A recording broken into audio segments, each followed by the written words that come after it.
짧았던 학기를 뒤로 하고 오늘부터 몇 주간 우리가 아모스서를 좀 같이 보려고 합니다. 어떤 표현이 반복적으로 나왔는지는 너무 노골적으로 얘기하니까 아마 다들 잘 찾으셨으리라 생각을 합니다. 작년부터 이어져 왔던 소선지서도 이제 정말 얼마 안 남았습니다. 이번에 같이 나누는 아모스를 빼면 딱 한 권 남거든요. 스가랴서 이거 딱 하나만 남습니다. 얼마 안 남았으니까 힘내서 한번 가보도록 할 건데 첫 시간이니까요.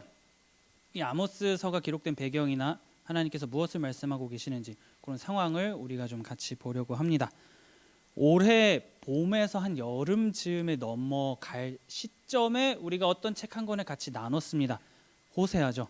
호세아서의 내용이 굉장히 충격적이었기 때문에 아마 여러분들이 좀 기억을 하시리라 생각을 합니다. 이 아모스는 호세아 선지자하고 같은 시대에 같은 장소에서 활동했던 선지자였습니다. 이 말을 바꿔 말하면 호세아하고 배경을 공유한다라는 의미죠. 복귀할 겸 호세아 시대의 상황이 아모스가 살아가던 시대의 상황이 어땠는지를 좀 다시 보려고 합니다. 오늘 말씀 1절입니다. 유다 왕 우시아의 시대 곧 이스라엘 왕 요아스의 아들 여로보암의 시대 지진 전 2년에 드고아 목자 중 아모스가 이스라엘에 대하여 이상으로 받은 말씀이라. 소선지서를 하면서 반복적으로 말씀을 드렸습니다마는 이렇게 너무나도 친절하게 내가 누구고 어디 출신이고 어느 왕 시대 때 활동한다라고 하는 배경을 주는 선지서의 경우에는 우리가 좀 시대를 금방 확인을 할 수가 있습니다. 그래서 시대와 출신이 나온 경우에는 배경을 좀 정리를 하면 나중에 여러분들이 따로 본문을 읽을 때 이 배경하에서 이 말씀이 나왔구나 이런 것들을 좀 확인을 할 수가 있는데요. 이 아모스는 북이스라엘의 왕 여로보암 2세가 통치하던 시기에 사역하던 선지자입니다. 여로보암 2세는 북이스라엘의 왕들 중에 가장 그 국가의 번영, 부흥을 일으켰던 왕이었습니다. 그런데 아이러니하게도 이 아모스라고 하는 사람은 북쪽 사람이 아니라 남쪽 사람입니다. 이스라엘이 나라가 반으로 갈려가지고요. 북이스라엘, 남유다 이런 식으로 나라가 나뉘어서 각각 왕들이 통치를 했는데 아모스는 남쪽에서 올라가가지고 북쪽에다가 메시지를 선포한 선지자라고 하는 거죠. 이 드고아 출신 목자다라고 얘기할 때 드고아가 남쪽 유다, 남유다에 있는 지역이기 때문에 그렇습니다. 요거를 좀 쉽게 바꾸면요, 우리는 이해하기 쉽습니다. 대한민국 사람인 누군가가 경계선을 넘어서 북쪽으로 올라간 겁니다. 그래가지고 북한을 향해서 하나님의 심판을 선포하고 있다. 이렇게 이해하시면 됩니다. 불가능한 일이 지금 벌어지고 있는 장면을 우리가 오늘 본문을 통해서 보게 되는 거죠. 그거를 통해서 하나님의 부르심이라고 하는 것은 지역, 환경, 사람 여러 가지 것들에 묶이지 않고 그분께서 쓰시고자 하면 쓰신다라고 하는 것도 우리가 좀 보게 되는 거죠. 여기서 여로보암 2세를 좀 다시 정리를 하려고 합니다. 나라를 가장 강하게 만들었던 왕이었기 때문에 우리가 여러 가지 좀 생각해 보면요, 땅을 제일 많이 넓혔습니다. 다윗과 솔로몬 이 두 왕이 이스라엘의 최전성기를 이끌었던 왕들이라고 평가를 받는데 그 사람들이 나라를 통치했던 시절의 수준으로 땅을 넓혔습니다. 땅을 넓히니까요, 무역이 활발해지기 시작을 합니다. 육로와 해상에서 수많은 물자 거래가 이루어지니까 국가에 돈이 들어옵니다. 갑자기 이 국가가 번영하기 시작을 했어요. 거기다가 이 시대에 고대 중동의 패권을 가지고 있던 왕 그리고 국가는 아수르입니다. 아수르. 근데 아수르가 내전이나 여러 가지 문제로 힘이 좀 약해졌어요. 그러니까 완전히 박자가 맞은 거죠. 아수르의 간섭이 약해졌을 때 그때 북이스라엘의 여로보암 2세가 등극해가지고 나라를 넓히고 강하게 만들었다. 이런 식으로 우리가 이해를 하면 됩니다. 그런데 여기서 돈을 가지고 있는 신흥 부유층이 등장하다 보니까 문제가 하나 생긴 게 뭐냐면요, 빈익빈 부익부 현상이 가속화되기 시작했습니다. 무역에 뛰어든 사람만 돈을 벌기 시작을 하는 거죠. 그리고 돈을 가지고 사람들을 착취하기 시작을 한 겁니다. 가진 자는 더 가지기 시작했고 가지지 못한 자는 더 가난해지고 있는 그러한 시대가 여로보암 2세였습니다. 그래서 나중에 우리가 계속 아모스서를 통해서 좀 보겠습니다만 굉장히 많은 사치를 벌였어요. 사람들이 별장을 막 만듭니다. 여름 별장, 겨울 별장을 만들고 집 안에 상아로 막 장식품을 만들고 이러한 사치를 막 일삼았습니다. 돈 있는 사람만 그렇게 했고 가난한 사람들은 자기 것을 계속해서 빼앗기든지 착취를 당하든지 이러한 일들이 계속 벌어졌다라고 하는 거죠. 한마디로 정의라고 하는 게 사라진 시대였고 돈이면 뭐든지 할 수 있었던, 돈만 있으면 그냥 모든 걸 할 수 있었던 시대가 여로보암 2세가 다스리던 나라였다. 라고 우리가 정리를 할 수가 있습니다. 그러니 돈이면 다 할 수 있어요. 돈으로 다 할 수 있다 보니 내가 굳이 왜 말씀을 지켜야 되냐, 이 생각이 당연히 들겠죠. 그러면서 예배가 타락을 하기 시작을 했고 사회 정치 모든 기반이 무너지기 시작을 한 겁니다. 그래가지고 하나님은 이 시대에 두 명의 선지자를 보냈던 거죠. 한 사람이 호세아고 한 사람이 아모스였던 겁니다. 호세아는 우리가 살펴본 것처럼 예배에 굉장히 많이 집중을 했죠. 예배를 제대로 드려야 된다. 하나님이 어떤 분이신지 알아야 된다. 하나님을 제대로 알지 못한 상태로 드리는 예배는 우상숭배다라고 말할 정도로 호세아가 굉장히 강하게 질책을 했습니다. 그리고 아모스 같은 경우에는 보겠습니다마는 정의, 사회를 어떻게 이끌어야 되는가, 사회의 구성원으로서 어떻게 살아가야 하는가, 이러한 측면에서 좀 많이 다루고 있습니다. 그렇기 때문에 정리를 하면 북왕국이라고 하는 이 국가는 겉으로 볼 때는 굉장히 잘 살았지만 속은 곪은 거죠. 썩어있던 왕국이었던 겁니다. 어디서부터 어떻게 손을 써야 될지 모를 정도로 추락을 하고 있었던 국가가 북이스라엘 여로보암 2세가 나라를 다스리던 시절이었습니다. 이런 상황에서 하나님께서 아모스를 불렀다라고 우리가 전제를 깔고, 그러면 아모스가 누구길래 하나님께서 굳이 남쪽에 있는 사람을 북쪽까지 끌어다 올려서 쓰실 이유가 무엇이었을까라고 하는 걸 좀 보려고 합니다. 오늘 말씀 1절을 좀 같이 다시 볼게요. 유다 왕 우시야의 시대, 곧 이스라엘 왕 요아스의 아들 여로보암의 시대 지진전 2년에 드고아 목자 중 아모스가 이스라엘에 대하여 이상으로 받은 말씀이라. 여기서 두 가지를 보고자 합니다. 드고아 그리고 목자, 두 가지를 통해서 아모스가 어떤 인물인지 정리를 하겠습니다. 드고아라고 하는 지역은 한 가지 특징이 있는데요. 지헤라고 하는 걸로 굉장히 유명한 도시였습니다. 오늘날에야 내가 뭔가를 배우고 싶다라고 하면 배움의 장벽이 좀 낮잖아요. 학원도 있고 뭐 유튜브도 있고 주변에 지인도 있고 내가 그냥 뭐 좀 배우고 싶다 하면은 배울 수가 있었는데 고대 사회에는 그렇지 않았죠. 배우면 무슨 나가가지고 농사 지어가지고 하루 먹고 살아야 되는데 이러한 것들이 비일비재했기 때문에 뭔가 지식을 배운다, 뭔가를 학습한다라고 하는 게 좀 쉽지 않았습니다. 근데 드고아라고 하는 지역이 그 지혜의 보고였다라고 하는 거죠. 그리고 아모스가 바로 그 지혜의 보고인 드고아 출신이었다라고 얘기를 하는 겁니다. 그러면 모르긴 몰라도 무식한 사람은 아니었구나, 어느 정도는 배운 게 있는 사람이다라고 하는 것을 우리가 그려볼 수가 있는 겁니다. 그렇기 때문에 학식을 갖춘 지식인을 하나님이 지금 선지자로 불렀다라고 하는 거죠. 그 다음에 목자를 좀 볼게요. 목자 하면은 떠오르는 게 있으십니까, 여러분? 목자 하면은 여러분들의 머릿속에는 무엇이 그려집니까? 뭔가 이렇게 남루한 옷을 입고 지팡이 하나 들고 수염 가득한 사람이 막 하면서 양떼를 치고 다니는 뭐 이런 거를 생각할 수가 있어요. 뭐 그것도 목자입니다. 목자 맞아요. 뭔가 그 어떤 목장에 고용이 돼가지고 농장주의 양떼를 치는 자, 이런 것도 목자로 우리가 알 수가 있는데, 여기서 아모스가 자기를 목자라고 소개할 때의 목자는 제가 지금 말씀드린 지팡이 들고 막 다니면서 남의 양떼를 봐주는 그러한 목자가 아닙니다. 성경 구절 하나 볼게요. 열왕기하 3장 4절입니다. 모압 왕 메사는 양을 치는 자라. 새끼 양 10만 마리의 털과 숫양 10만 마리의 털을 이스라엘 왕에게 바치더니, 왕을 뭐라고 규정하냐면 양치는 자라고 규정을 지금 본문에서 했습니다. 양치는 자인데 양이 한두 마리가 아니죠. 양털만 20만 마리를 가지고 온 사람이 모압 왕 메사고, 이 사람이 양치는 자다라고 하는데, 성경에 이 단어가 이 메사와 아모스 딱 두 사람에게만 쓰인 단어입니다. 히브리어로 번역을 하면 이제 그렇게 되는 거죠. 그러면 우리가 이제 정리를 할 수가 있는 거예요. 아모스가 자기는 목자라고 했는데 이 목자가 그냥 몇 마리 양 쳐주면서 하루 일당 받는 그러한 목자가 아니고 적어도 수만 마리 이상의 양떼를 총괄해가지고 자기가 이 모든 거를 컨트롤하는 굉장한 재력을 가진 사람이었다라고 하는 거죠. 그 정도의 양을 자기가 키우면 먹어대는 게 얼마나 많겠어요. 수만 마리의 양이 막 먹고 출산하면 또 관리해야 되고 양털 깎아야 되고 사료비, 그리고 그 관리하는 사람들 임금, 이거 지출하는 비용도 만만치 않았을 겁니다. 그렇기 때문에 이 드고아랑 목자 두 가지를 종합을 하면 아모스는 어느 정도 학식이 있는 지식인층이었던 데다가 돈도 많았어요. 땅과 돈 가진 게 이 사람도 돈밖에 없던 사람이 지금 아이러니하게도 하나님의 부름을 받아가지고 선지자 사역을 하러 간 겁니다. 북왕국도 돈이면 다 되는 세상이었는데 지금 하나님은 같이 돈밖에 없는 거기다가 학식도 있는 아모스를 지금 북이스라엘에다가 불렀다라고 하는 것을 우리가 볼 수가 있는 거죠. 그러니 이 아모스가 무슨 마음으로 갔겠습니까? 별로 가고 싶지 않았겠다라고 생각을 할 수도 있을 것 같아요. 나의 이 모든 걸 지금 다 내려놓고 저 길로 가야 된다고 라고 하는 생각을 아모스도 분명히 했겠죠.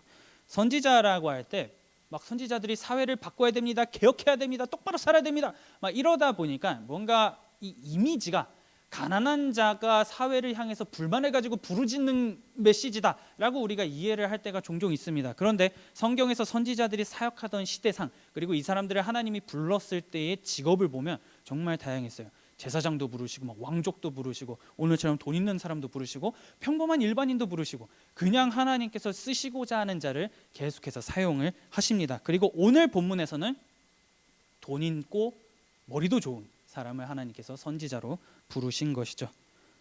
그렇기 때문에 아모스가 과연 이 무슨 마음을 가지고 하나님께 나아갔을까를 우리가 좀 생각해 볼 수 있으면 좋을 것 같아요. 사실 안 가면 그만이잖아요. 내가 너를 세웠다, 아모스야 가라 라고 했을 때 내가 왜 갑니까?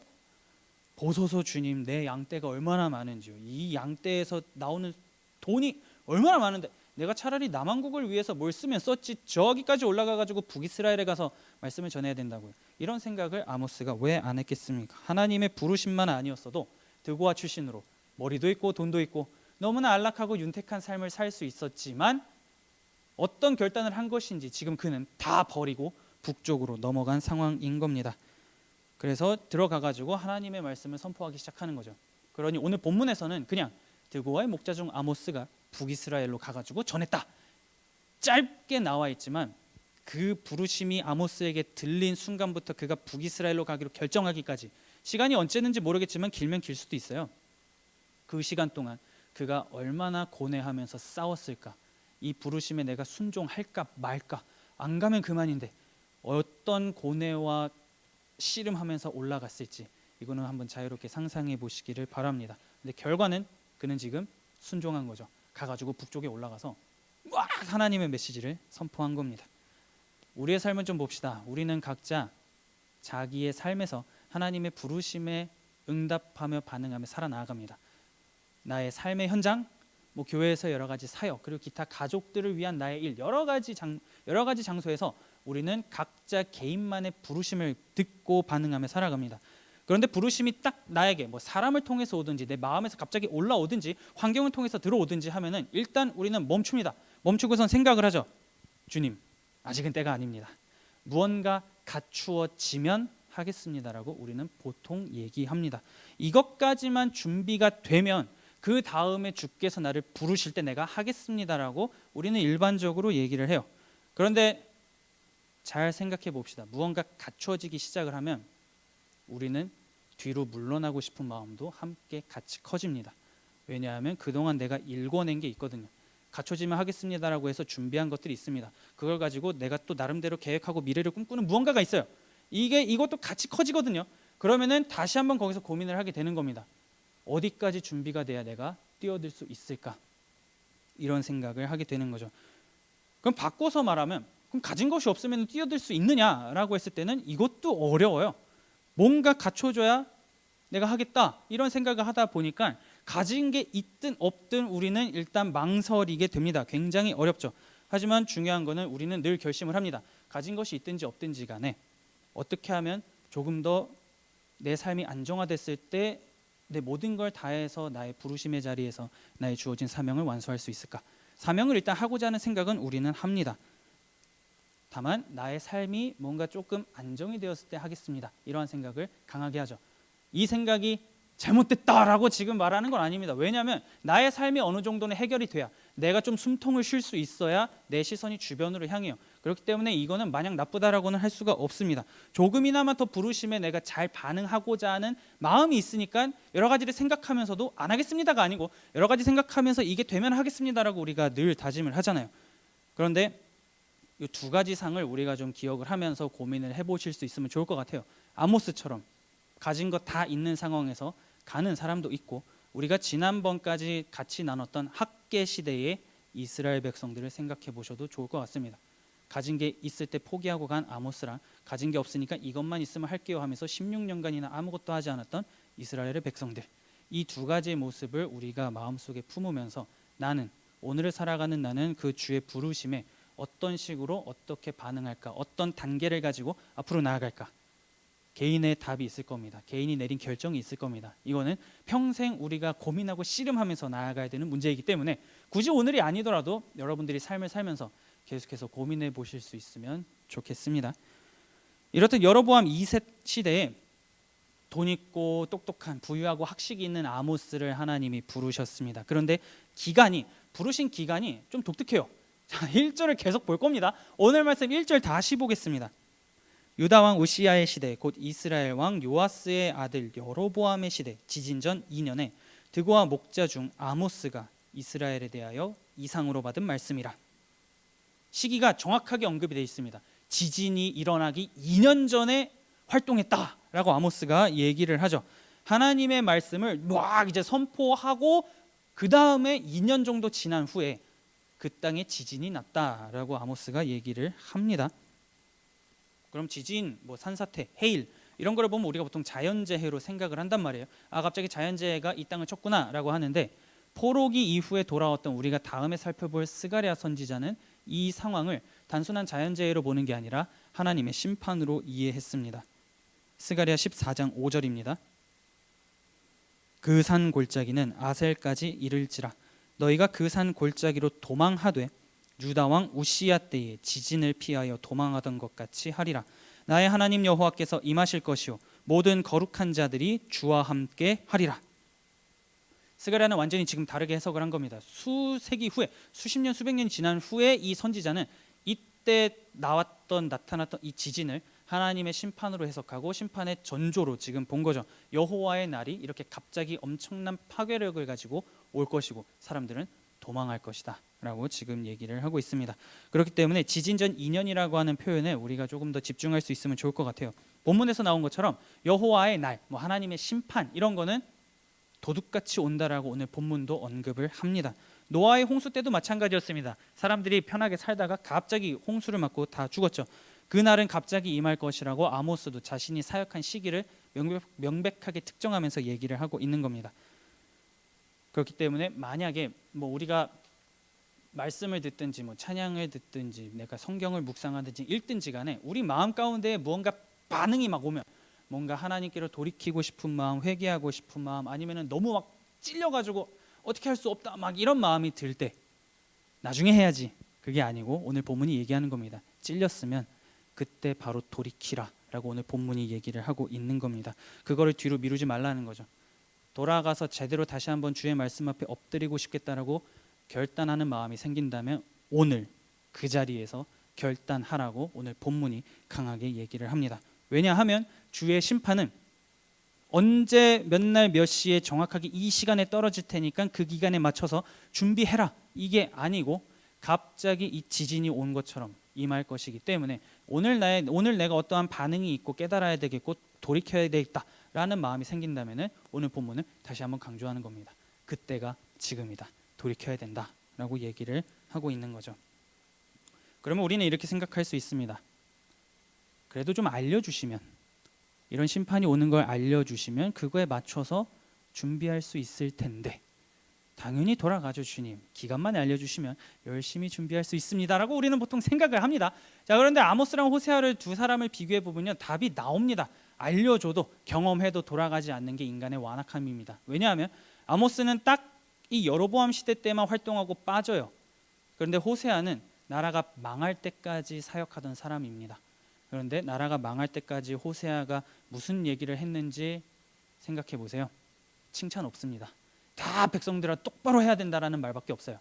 지진이 왔고 아모스랑 호세아 사역을 통해서 하나님께서 메시지를 전달했고, 그 후에 지진이 왔음에도 불구하고 사람들은 내 삶을 바꿔야겠다, 한 대 얻어맞았으니까 돌이켜야겠다, 이러한 생각을 하지 않았다라고 오늘 본문이 얘기하고 있는 겁니다. 하나님께서 그만 좀 깨달았으면 좋겠다라고 탁 내리신 그 지진은 사람들의 완악함을 바꾸지 못했던 거죠. 인간이 그렇게나 완악한 존재다라고 오늘 본문이 얘기를 하고 있는 겁니다. 그렇기 때문에 오늘 나에게 들리는 말씀, 오늘 내가 살아가는 이 하루가 당연히 내일도 이어질 것이고 당연히 다음 주에도 이 자리에 앉아가지고 말씀을 들을 것이다 라고 하는 아니란 생각에 젖어서, 그 타성에 젖어 하루하루를 우리가 만약에 살아가고 있다면 적어도 오늘 이후에는 우리는 다시 한번 생각해야 됩니다. 오늘 그 자리에서 생각이 나면 결단하고 돌이켜야 되겠다라고 하는 그 생각을 이제라도 우리는 하면서 살아갈 수 있어야 된다라고 하는 거죠. 오늘 살아가는 내가 보일 수 있는 최선과 노력, 이런 것들을 가지고 이 땅 가운데에서 살아가야 하는 것, 그것이 지진전 2년에 하나님 앞에서 살아가는 주의 백성의 삶의 자세다라고 할 수가 있는 겁니다. 일이 일어난 후에 후회하면서 돌이켜봤자 소용없습니다. 그리고 일이 일어난 다음에 후회는 하지만 돌이키진 않을 겁니다. 우리는. 왜냐하면 본문에서 호세아서를 통해서 보듯이 지진은 그들에게 아무런 영향을 주지 못했기 때문이죠. 그렇기 때문에 지진이 오기 전에 말씀 앞에 돌아갈 수 있는 저와 여러분들이 될 수 있으면 좋겠고, 혹여라도 지진을 경험하고 난 다음에는 그때라도 돌아가기 위해서 무언가를 해낼 수 있는 저와 여러분들이 될 수 있으면 너무나 좋을 것 같습니다. 그리고 마지막으로 아모스가 선포한, 그래서 이제 중요하죠. 얘가 도대체 이 사람이 무슨 메시지를 선포했느냐, 이거를 좀 보려고 하는데, 이 아모스는 북이스라엘 중심지인 사마리아에서 열방을 쫙 언급하면서 하나님께서 이 국가들을 심판할 것입니다 라고 얘기했습니다. 우리가 계속해서 봤잖아요. 이 수많은 나라들을 이래 해서 심판할 것이다 라고 얘기합니다. 이 국가들은 정말 남인 국가도 있고요, 친척벌되는 국가도 있습니다. 뭐 에돔, 모압, 암몬, 요 세 국가는 이 이스라엘하고 친척 국가거든요. 이 친척 국가도 있고, 그리고 마지막으로 형제 국가, 정말 같은 핏줄인 유다까지 하나님께서 다 선포하시는 내용이 오늘 본문 가운데 나옵니다. 그러면 이웃 나라들의 죄가 도대체 무엇이냐라고 했을 때, 이거를 뭐 하나 다 정리하면 시간이 너무나 많이 가죠. 그냥 한 줄로 압축할 겁니다. 인류애를 저버렸다라고 하는 겁니다. 하나님께서는 욕심, 살인, 핍박, 인권 말살, 뭐 이런 것들에 대해서 지금 책망하시면서 벌을 내리겠다라고 얘기를 하고 계시는 거죠. 그걸 통해서 오늘 본문은 분명하게 얘기하는 겁니다. 이스라엘의 하나님이라고 하는 이 절대자의 존재는 딱 그 지역 안에서만 영향력을 미치는 신이 아니라 그 세상, 이 창조한 모든 세계에 영향력을 끼치는 신이다. 그리고 그 세계를 운행하기 위해서 모든 것들을 조율하고 계신다라고 하는 것을 오늘 아모스는 간접적으로 드러내는 겁니다. 그러면 이렇게 생각할 수 있죠. 율법을 모르는데, 이방인들은 율법을 모르잖아요. 이스라엘 사람들은 알았죠. 율법 모르는 사람들이 뭐 이렇게 인류애를 저버리고 자기 마음대로 살고 이게 뭐가 나쁩니까? 라고 했을 때 하나님께서는 율법은 이들에게 주었으나 양심이라고 하는 것을 인간에겐 다 부어 넣어 주셨습니다. 우리도 알잖아요. 말씀이 무엇인지 제대로 모를 시절에 내 양심이 압니다. 이 행동을 해야 될까 하지 말아야 될까 갈등하죠. 이거 해야 돼 말아야 돼. 이걸 했을 때 하나님께서 기뻐하실까 기뻐하시지 않을까, 내가 이걸 했을 때 찔릴까 안 찔릴까, 이 양심이 우리 안에서 막 작동을 합니다. 하나님께서는 말씀을 모르는 자들은 그 양심의 근거에서 행동한 것 따라 판단하시겠다고 오늘 본문이 얘기를 하고 있는 겁니다. 그런데 여기서 다 심판하겠다라고 하시는 거는 양심이 칵 찔려도 에라 모르겠다, 지금 이런 식으로 행동했던 게 이방 나라들이었다라고 하는 거죠. 이방 나라들은 자신들이 원하는 길을 선택했고 원하는 자신의 삶을 누리기 위해서 인류애를 저버렸기에 하나님께서는 이들을 심판하겠다라고 오늘 본문에서 말씀을 하고 계시는 겁니다. 그런데 여기서 놀라운 거는 지금 유다가 들어간 거예요. 유다는 분명하죠. 하나님께서 분명하게 언급하십니다. 얘네는 양심에 따라서 이렇게 행동했으나 너네는 내 율법, 여호와의 율법을 멸시했다, 쓰레기통으로 집어 던져버렸다, 이것이 너희에게 죄가 된다 라고 하나님께서는 말씀을 하시면서 유다마저도 심판하겠다라고 언급하시는 거죠. 여기까지 들었을 때 여러분 이런 겁니다. 아모스가 지금 사마리아 광장에 가가지고 여러분 모압은 무너질 겁니다 막 얘기해요. 암몬은 무너질 겁니다 막 이런 식으로 얘기를 합니다. 그럼 사람들이 3, 4, 5 모이는 걸 생각하시면 돼요. 모여가지고 야 뭐 남쪽에서 온 애가 뭘 막 자꾸 얘기해 막 하면서 주변 국가들을 막 언급하면서 자기가 태어난 유다마저도 주께서 심판하실 겁니다 막 외쳐요. 북이스라엘 사람들이 얼마나 기분이 좋았겠습니까? 야 우리 빼고 다 심판하네, 우리만 안전하고 나머지 다 주께서 멸해 주신단다, 이것이 여호와의 날이다 하면 사람들이 주여 막 좋아할 때 아모스는 얘기합니다. 니네도 똑같다, 너네도 하나님의 심판에서 자유로울 수 없다라고 얘기합니다. 북이스라엘 사람들이 스스로의 업적과 자신들이 이루어낸 것에 취해가지고 막 자위하면서 아 너무 좋다 우리 북이스라엘 최강이다 이렇게 하고 있을 때 그 심판의 화살을 북이스라엘에 정조준하기 시작을 합니다. 그래서 오늘 본문 1장 1절부터 2장 6절 뭐 2장 초반절까지 이 정도까지는 열방들이에요. 유다까지 포함해서. 그런데 그 이후부터 아모스가 9장까지입니다. 9장까지는 죄다 북이스라엘에 대한 심판 내용입니다. 어마어마한 거죠. 처음에는 사람들이 와가지고 저 나라들 무너진다 막 했는데 주께서 얘기하시는 겁니다. 아모스를 통해서 너네도 똑같고 너네도 율법을 받아서 주의 백성으로 살아가라고 내가 말했음에도 불구하고 그렇게 살지 못했기에 너희도 똑같이 심판받을 것이다. 그 양이 더 많아요. 그러면 이들의 죄가 더 컸을 것이다 라고 우리는 생각을 할 수가 있는 겁니다. 앞에 나온 열방들과 구별되지 않은 삶을 살았던 것이 북이스라엘 너희들이다 주께서 말씀하는 겁니다. 이 당시의 백성들은 내가 택함받았다라고 하는 선민의식이 굉장히 강했어요. 그러니까 아모스가 주변 나라들을 막 선포하고 심판하겠다라고 했을 때 나는 선택받았으니까 우리나라는 지금 잘 사니까 너무 안전해 이게 주의 은혜가 아니고선 무엇이냐라고 하면서 사람들이 막 좋아하고 있었는데 지금 그게 아니다라고 하는 거죠. 뭐 선민의식, 부국 강병 이 모든 것들이 자신들의 안전을 지켜줄 것이라고 생각할 때에 하나님께서는 그것 내가 죄다 뒤집어 엎어버리겠다라고 말씀하고 계시는 겁니다. 그리고 아이러니하게도 이 말씀이 선포됐던 시기가 북이스라엘이 못 살 때 선포된 게 아니고 제일 잘 살 때 하나님께서 심판을 말씀하셨다라고 하는 거 이거를 기억하시기 바랍니다. 외적으로 보이는 근사한 삶, 외적으로 내가 성공했다, 외적으로 내가 뭔가 부가 많다 이것이 하나님의 복일 수 있어요.